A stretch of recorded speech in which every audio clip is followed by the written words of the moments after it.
pelajaran marilah kita berdoa menurut agama dan kepercayaan kita masing-masing. Doa dulu. Berdoa selesai. Oke, terima kasih untuk si Arga. Ada yang masih ingat pembelajaran kita minggu lalu? Oh, berarti semua sudah lupa. Pembelajaran kita minggu lalu yaitu tentang sikap bersyukur. Oke, pembelajaran kita hari ini adalah yang berjudul Indahnya Kebersamaan. Indahnya kebersamaan. Apa itu kebersamaan? Ada yang tahu apa itu kebersamaan? Kebersamaan itu adalah konsep yang menunjuk pada keadaan bersama, persatuan dan keharmonisan. Contohnya yaitu kerja kelompok. Kerja kelompok itu ada kebersamaannya kan? Oke. Di keluarga juga ada kebersamaannya kan? Iya. Dengan tema keragaman budaya bangsaku. Iya, ada di sini rumah adat. Ada pakaian adatnya. Ya kan? Iya atau tidak? Iya. Kita lanjut pawai budaya. Coba satu orang membaca apa itu pawai budaya. Coba kepada si Cindy. Pawai budaya sangat menarik bagi warga kampung Babakan Pawai. Ini selalu menampilkan keragaman budaya Indonesia. Udin dan teman-teman tidak pernah bosan menanti rombongan pawai lewat. Tahun ini mereka datang ke alun-alun untuk melihat pawai tersebut. Kakek Udin pun terlihat sabar menanti. Terdengar suara bintang yang menandakan rombongan pawai semakin dekat. Di barisan pawai terdepan terlihat rombongan dari Maluku. Rombongan laki-laki menggunakan kemeja putih, jas merah, dan topi tinggi dengan hiasan kemasan. Oke, sampai situ aja. Apa tadi judulnya? Pawai budaya. Pawai budaya. Siapa yang melihat pawai budaya? Udin dan Kakek. Iya, Udin, teman-temannya dan Kak. Iya. Apa saja yang terdengar di pawai budaya tersebut? Suara gendang yang menandakan rombongan pawai semakin dekat. Iya. Lanjut. Oke. Apa judulnya?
Di barisan pawai terdepan terlihat rombongan dari Maluku. Rombongan laki-laki mengenakan kemeja putih, jas merah, dan topi tinggi dengan hiasan keemasan. Rombongan perempuan mengenakan baju celek. Baju ini terdiri dari atasan putih berlengan panjang serta rok lebar merah. Langkah mereka diiringi dengan suara tifa. Alat musik dari Maluku bunyinya seperti gendang, namun bentuknya lebih ramping dan panjang. Iya. Yang paragraf kedua ini, rombongan apa yang mengadakan pawai budaya? Rombongan dari Maluku. Rombongan laki-laki mengenakan apa? Kemeja putih, jas merah, dan topi tinggi. Lalu rombongan perempuan mengenakan apa? Baju Mengenakan baju celek. Baju ini terdiri dari atasan putih yang berlengan panjang serta rok lebar yang merah. Lalu apa alat musik yang dari Maluku itu? Apa namanya? Apa namanya? Alat musik dari Maluku namanya tifa. Lalu di paragraf kedua ini apa saja yang ada gagasan pokoknya? rombongan laki-laki mengenakan kemeja putih, jas merah, dan topi tinggi dengan Kemasan. Lalu nomor 2. rombongan perempuan mengenakan baju celek. Iya, nomor 3. Budaya Maluku sangat unik dan menarik. Iya, selanjutnya. Baju ini terdiri dari atasan putih berlengan panjang serta rok lebar merah. Ya. Lalu bunyinya seperti gendang dan nomor 6, langkah mereka diiringi oleh suara apa tadi? Suara tifa. Oke, ada yang tahu ini alat musik apa? Apa namanya?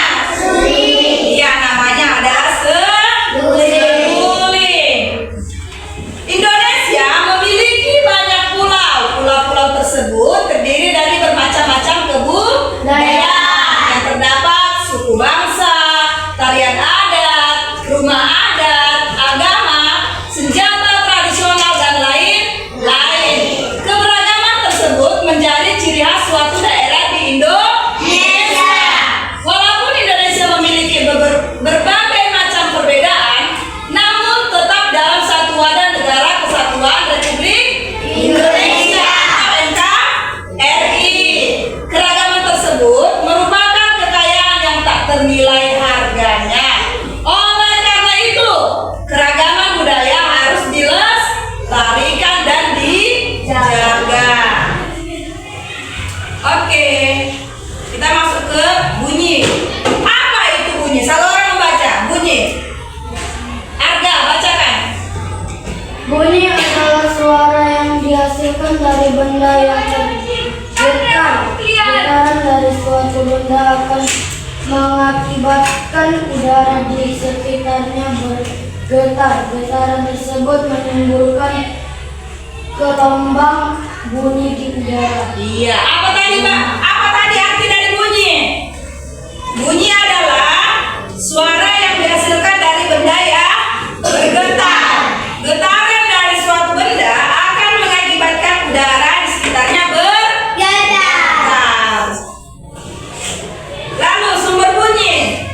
Benda-benda yang menghasilkan bunyi disebut sumber bunyi. Contohnya, gitar. Gitar akan menghasilkan bunyi jika dipetik. Suling. Bagaimana suling bisa berbunyi? Jika ditiup.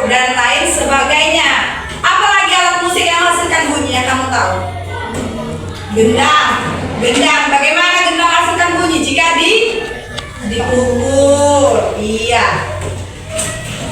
Lalu bunyi dapat merambat melalui benda padat.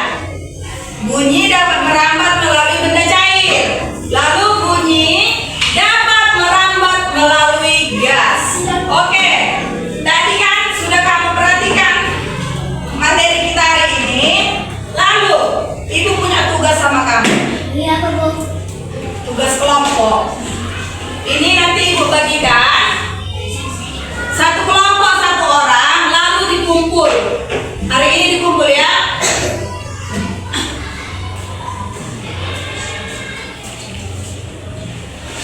Oke, semuanya bekerja sama. Jangan ada yang kerja satu orang saja. Ini namanya kerja kelompok. Ini diisi.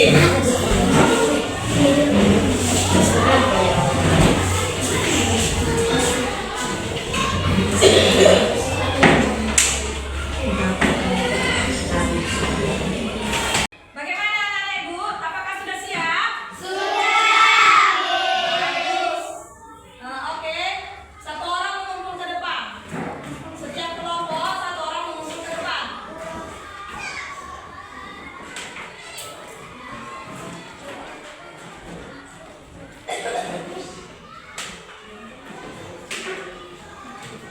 Ya, bagus-bagus semua jawaban kamu ya. Berarti kamu sudah memperhatikan materi hari ini, sudah bisa dapat mengerti materi kita hari ini, ya kan? Iya. Oke, sebelum kita akhiri pembelajaran kita, untuk kesimpulan hari ini, kesimpulan materi kita hari ini yaitu untuk menemukan gagasan pokok dan gagasan pendukung, kita perlu membaca teks dengan cermat. Oke, jadi kalau kita mau menemukan gagasan pokok dan gagasan pendukung, ada baiknya kita harus membaca teks dulu. Barulah kita bisa menemukan gagasan pokok dan gagasan pendukung. Lalu, untuk menemukan gagasan pokok dan gagasan pendukung, kita harus menemukan garis besarnya terlebih dahulu. Oke, untuk tugasmu di rumah, ini kamu kerjakan. Ya, besok di